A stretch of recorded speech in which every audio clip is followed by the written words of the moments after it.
मित्रों नमस्कार। स्वास्थ्य जागरूकता कार्यक्रम के तहत आज हम मिलने आए हैं बरेली के क्लेरासवेन मिशन हॉस्पिटल में डॉक्टर रजत अग्रवाल जी से, जो टीबी, चेस्ट, दमा, स्वास्थ्य संबंधी बीमारियों के बड़े डॉक्टर गिने जाते हैं बरेली शहर के अंदर।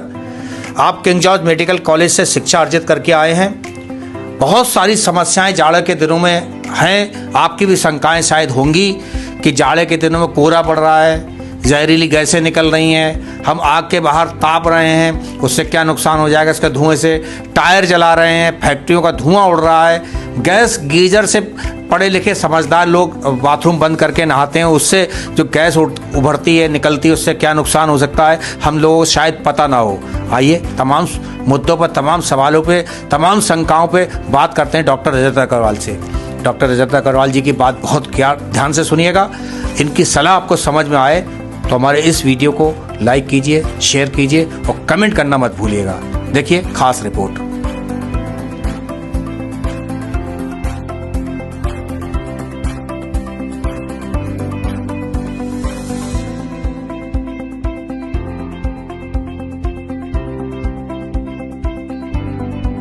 डॉक्टर रजत अग्रवाल जी, आज से बरेली के अंदर भयंकर कोहरा है। सुबह से भगवान भास्कर के दर्शन नहीं हुए हैं और कोहरे के साथ साथ जहरीली गैस, गाड़ियों से धुआं निकल रहा है, लगातार शहर के अंदर जाम लगे हैं, लोग फंसे हैं, मजबूरी में गैसें सूंघ रहे हैं। तो ये फॉग और धुआं और कोहरा मिल के, गाड़ियों का धुआं कोहरा मिल के किस तरीके से दिक्कत बन रहा है और बरेली शहर के लोगों को क्या सलाह देना चाहेंगे, महिलाओं के लिए, बच्चों के लिए, गोद में बच्चों के लिए, और ख़ासतौर से जो आग के आगे बैठ के तापते रहते हैं जाड़े से बचने के लिए, इन सब के लिए समग्र रूप से क्या सलाह होगी डॉक्टर रजत अग्रवाल जी? नमस्कार। जो कोहरा होता है इस मौसम में, कोहरे में क्या होता है कि जब हवा में नमी है तो जो पानी के कण हैं वो जमने लगते हैं और उसके कारण हमारी दृश्यता, दूर का दिखना कम हो जाता है। और जब ये विजिबिलिटी हमारी, हम कहते हैं 1 किलोमीटर से कम हो गई है, तो उसे हम कोहरा कहते हैं। और जब ये हमारे प्रदूषण के साथ मिक्स हो जाता है, जो जहरीली गैसें हमारी या तो फैक्ट्री से निकल रही हैं, या वायु प्रदूषण हमारा वाहनों के कारण हो रहा है, या हम अंगीठी जला रहे हैं उसके कारण धुआं हो रहा है, तो इन सब जो गैसेस निकलती हैं जिसमें सल्फर डाइऑक्साइड, नाइट्रोजन ऑक्साइड और कार्बन मोनोऑक्साइड, जो जहरीली गैसें निकलती हैं, और कुछ पार्टिकल्स निकलते हैं छोटे छोटे जो लेस देन 5 माइक्रोन के होते हैं, ये जब सांस की नली में जाते हैं तो इसको हम से बीमारी पैदा करते हैं। और इसी को हम फॉग के साथ अगर प्रदूषण मिल जाए तो उसे कहते हैं स्मॉग, जहरीली जो हमारा कोहरा है।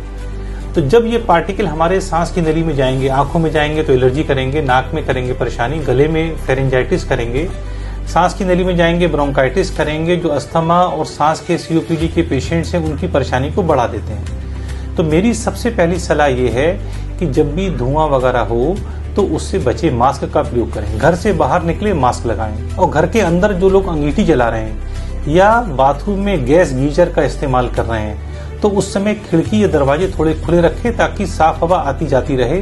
धुआं एक ही जगह इकट्ठा होगा, सांस की नली में जाएगा और आपको नुकसान पहुंचाएगा। कार्बन मोनोऑक्साइड जो एक गैस निकलती है अंगीठी से या गैस गीजर से, जो इनकम्प्लीट कंबस्टन से होती है, तो ये जहरीली गैस जो होती है, ये इसमें कोई भी स्मेल नहीं होती, कोई भी इसमें रंग नहीं होता, तो हम पहचान ही नहीं पाते। अगर बंद कमरा है तो ये गैस इतनी ज्यादा मात्रा में बढ़ जाती है और व्यक्ति बेहोश हो जाता है। तो सुनने में आता है कि भी अंगीठी जलाई रात में और कमरा बंद था, और सुबह जब उठे तब लोगों ने देखा तो कमरे में लोग बेहोश पाए गए। तो ये एक खतरनाक स्थिति होती है और इससे हमें बचना चाहिए। घर के अंदर हमें खिड़की दरवाजे थोड़े से खुले रखें, या रात में सोए तो इसको बंद कर दें। और अगर जब भी धुआं अगर घर से बाहर जा रहे हैं तो हम मास्क का प्रयोग करें। दूसरा, ऐसे मौसम में हमारा इन्फेक्शंस भी बढ़ जाते हैं, मोस्टली वायरल इन्फेक्शंस होते हैं जो कि सबको परेशान करते हैं। खास तौर से जैसे आपने बच्चों की चर्चा करी, तो बच्चों को भी ये इन्फेक्शंस बहुत ज़्यादा इस समय वायरल इन्फेक्शंस होते हैं और उनसे हमें बचने की जरूरत होती है। और कुछ बताना चाहेंगे हमारे दर्शकों को सजेशन के तौर पर? किस तरीके के ट्रेंड आपके पास इन दिनों आ रहा है? जो मरीज टीबी के हैं, दमा के पहले से हैं, उनके लिए क्या सजेशन देना चाहिए? तो जो पहले से सांस के पेशेंट या सीओपीडी के पेशेंट्स हैं, अस्थमा के पेशेंट हैं, तो सबसे पहली सलाह ये है कि इस मौसम में वो जो बुजुर्ग व्यक्ति हैं या बहुत छोटे बच्चे हैं, घर के बाहर बहुत सावधानी से निकलें। जैसे पार्क में सुबह सुबह लोग टहलने जाते हैं, तो मेरा उनको सलाह रहती है कि अगर कोहरा है तो बिल्कुल भी घर के बाहर ना निकलें, घर के अंदर ही टहलें, अंदर ही घर के व्यायाम करें, प्राणायाम करें। और बाहर अगर जाना भी पड़े तो बिना मास्क के घर से बाहर ना निकलें। गुनगुना पानी लगातार, और जो शरीर के तापमान से मिलता हुआ पानी है उस तापमान का पानी लगातार पिए, क्योंकि पानी की कमी से भी इन्फेक्शन बढ़ जाते हैं। जो इन्हेलर व्यक्ति ले रहे हैं मरीज, तो अपने इन्हेलर जैसी पूरी मात्रा है उसमें लें, जरा सा भी इन्हेलर की डोज को अपने आप कम ना करें। व्यक्ति को लगता है कि मैं तो स्वस्थ हूँ और मुझे इस समय भी दवाई की जरूरत नहीं है जी। तो वो लगातार अपने इन्हेलर का इस्तेमाल करते रहें। इन्हेलर की डोज को इस समय बिना डॉक्टर की सलाह के कम ना करें या बंद ना करें। डॉक्टर साहब, आखिर में हम जानना चाहेंगे, मेरे दर्शक भी आपको देख रहे हैं, आपका सफ़रनामा जानना चाहेंगे। आप कहाँ मिलते हैं, कितने बजे से आपसे मिलना चाहें, आपको दिखाना चाहें, आपका ओपीडी में सलाह लेना चाहें तो कहाँ मिलेंगे? दूसरी बात ये भी जानना चाहेंगे कौन से मेडिकल कॉलेज से कब से पास आउट है और बरेली में कब से सेवा दे रहे हैं? डॉक्टर रजत अग्रवाल। मैंने लखनऊ से किंग जॉर्ज मेडिकल कॉलेज से 2001 में मैंने पास आउट किया था, और उसके बाद से लगभग 24 वर्ष मुझे हो चुके हैं बरेली शहर में सेवाएं देते हुए।